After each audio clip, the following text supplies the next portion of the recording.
Alizé Cornet a révélé une information ce mardi 28 juin en conférence de presse qui a fait l'effet d'une bombe dans le monde du tennis.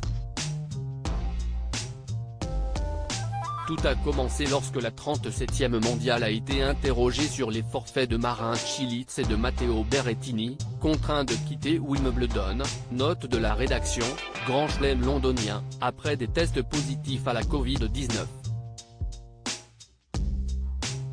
La sportive de 32 ans a décidé alors de faire un parallèle avec l'organisation de Roland-Garros, le tournoi parisien qui s'est déroulé du 22 mai au 5 juin dernier.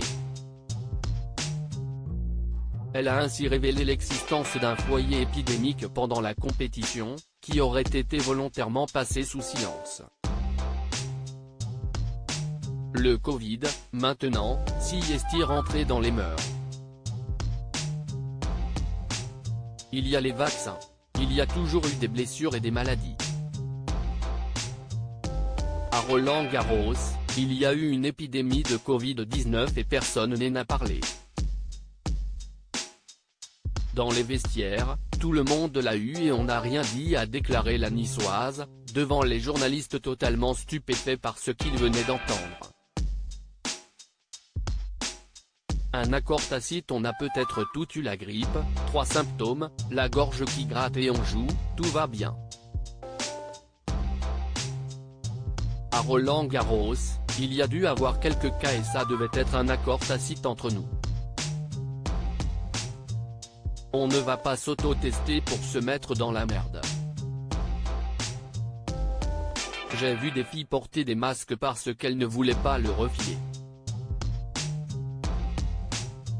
Mais je ne dirai pas plus, a-t-elle poursuivi.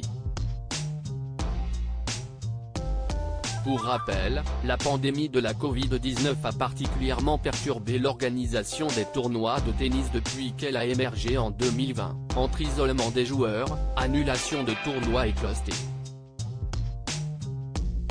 Certains joueurs ont même refusé de se faire vacciner contre le virus, provoquant alors certaines interrogations quant à la façon de gérer les tournois. Si est-il le cas du numéro 3 mondial Novak Djokovic, qui a raté l'Open d'Australie en début d'année, faute de ne pas avoir présenté de passeport vaccinal en règle. Il avait tout de même réussi à participer à Roland-Garros en mai dernier puisque la directrice du tournoi Amélie Mauresmo avait jugé qu'en l'état actuel des choses, rien ne s'oppose à sa participation.